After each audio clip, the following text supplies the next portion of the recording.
दो भोजनों के बीच कम से कम 5 से 6 घंटे का अंतर होना चाहिए। जीने का आदर्श तरीका तो ये होगा कि जीवन में नींद ही ना हो, पर अभी यह संभव नहीं है क्योंकि शरीर में अब भी कुछ जड़ता यानी इनर्शिया है। तो नींद कम से कम हो, बाकी समय शरीर आराम से रहे।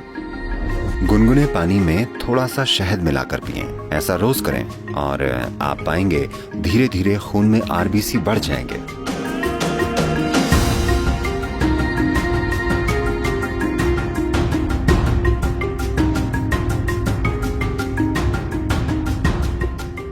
अगर भोजन की बात करें, सबसे महत्वपूर्ण चीज जिसका आपको ध्यान रखना चाहिए वो ये है, किसी दिन जब आप कोई भोजन खाते हैं, चाहे आप जो भी खाते हैं, आपको ध्यान रखना चाहिए कि वो भोजन कितनी जल्दी पचकर आपका हिस्सा बन जाता है। कोई भी भोजन अगर 3 घंटे से ज्यादा पेट में रहता है, यानी आपने खराब खाना खाया है। वो भोजन या तो आप छोड़ दें या कम से कम खाएं। अगर भोजन 3 घंटे में पेट से आंतों तक पहुंच जाता है, यानी आप कुछ ऐसा खा रहे हैं जिसे आपका सिस्टम अच्छे से पचा पाता है। शायद वो सबसे अच्छा भोजन न हो, पर सिस्टम उसे पचा पा रहा है।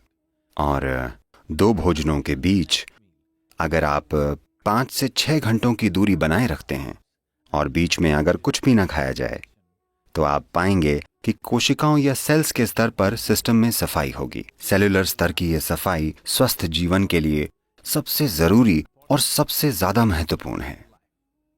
तो दो भोजनों के बीच कम से कम 5-6 घंटों का अंतर होना चाहिए। अगर आपकी उम्र 30 से ज्यादा है तो दिन में दो बार अच्छे से भोजन करना काफी होगा। एक सुबह का भोजन और एक शाम का। शाम के भोजन के बाद कम से कम 3 घंटे रुक कर सोना चाहिए और कुछ शारीरिक काम होना चाहिए। जरूरी नहीं है कि बहुत भारी या जोरदार गतिविधि हो, बस थोड़ी सी सैर या शायद थोड़ा सा डांस या ऐसा कुछ।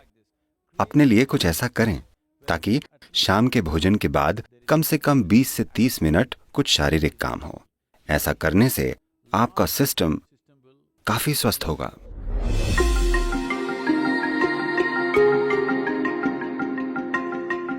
एनीमिया होना यानी खून ने अपना लोहा खो दिया है, यानी आपने अपनी ताकत खो दी है। ठीक है, शरीर की ताकत चली गई, आप थका हुआ महसूस करेंगे, बेवजह थकावट होगी।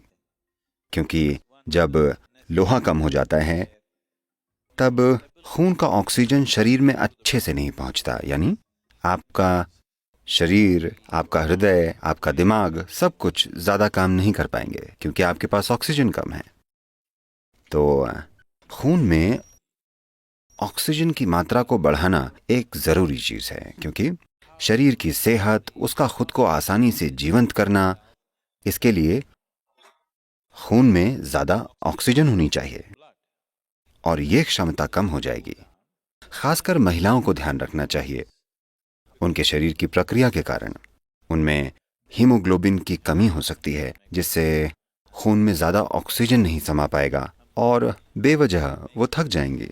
अगर आरबीसी कम है तो बुद्धि पर भी असर होगा, क्योंकि दिमाग में ऑक्सीजन कम होगा तो इसका असर शरीर और दिमाग दोनों पर होगा। तो इससे बचने का एक सरल तरीका है, रोजाना हल्के गर्म पानी में थोड़ा शहद मिलाकर पीना। रोजाना ऐसा करें। इससे धीरे धीरे आरबीसी की मात्रा बढ़ जाएगी।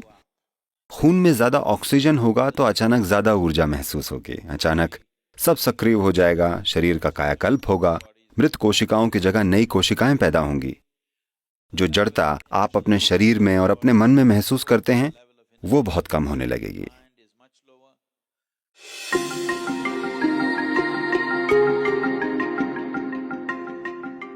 तो शहद हमारे सिस्टम पर अलग अलग असर डालता है। कच्चे शहद का एक तरह का असर होता है, ठंडे पानी में पीने से उसका असर अलग होता है, हल्के गर्म पानी में पीने से अलग ही असर होता है। हम यहां इसे हल्के गर्म पानी में पीकर सिस्टम को खोलना चाहते हैं। If you put it into boiling water, some part of honey will turn poisonous. उबलते पानी में डालने से शहद का कुछ हिस्सा जहरीला हो जाता है। तो इसे कभी भी उबलते पानी में नहीं डालना चाहिए या इसे पकाना नहीं चाहिए। मैं जानता हूँ कि पश्चिम में लोग शहद के केक बनाते हैं, वो इसे पकाते हैं। एक तापमान को पार कर जाने के बाद शहद जहरीला हो जाता है। तो आपको इसे ऐसे तापमान में रखना चाहिए कि ये पीने लायक हो। इसे गुनगुने पानी में डालें, उबलती हुई गर्म चीजों में इसे न डालें।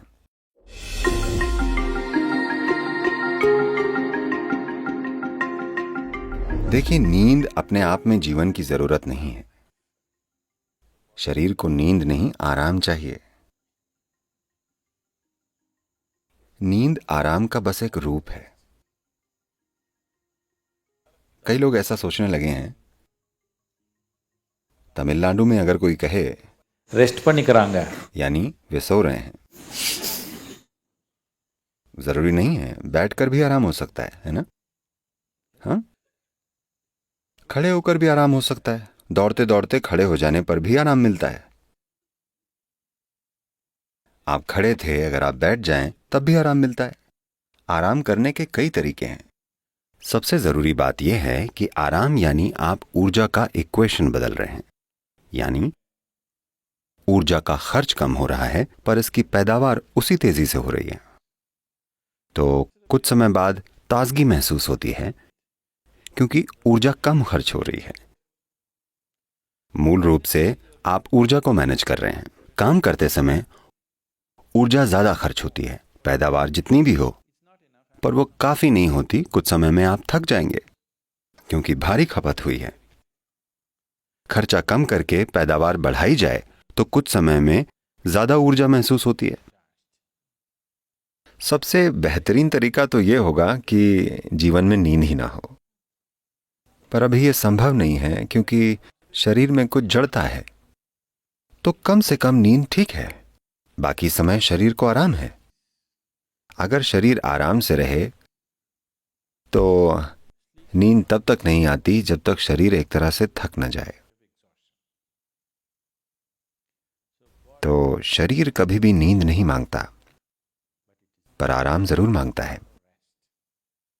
अगर आपको यहां आराम से बैठना नहीं आता तो ये ऐसे आराम करेगा, इस प्रकार। अगर आप बिल्कुल आराम से बैठ पाएं तो ये बिना सोए घंटों बैठेगा,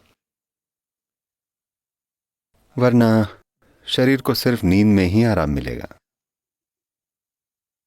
अभी यहां बैठे बैठे आप एक सरल काम कर सकते हैं कि आप यहां आकर बैठ जाएं। बस अपना ध्यान अपने सिर के ऊपर से अपने पैर की उंगलियों तक ले जाएं और देखें क्या सब कुछ ढीला और आराम से है, या आप ऐसे बैठे हैं। इसे जितना हो सके उतनी आराम की स्थिति में लाएं, जितना आपसे हो सके। आप हर चीज को लेकर सचेतन नहीं हैं, पर होशपूर्वक आप जितना सहज बना सकते हैं।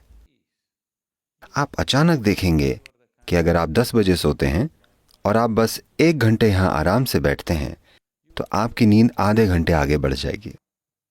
10 बजे नींद नहीं आएगी, आप खुद ही जागते रहेंगे।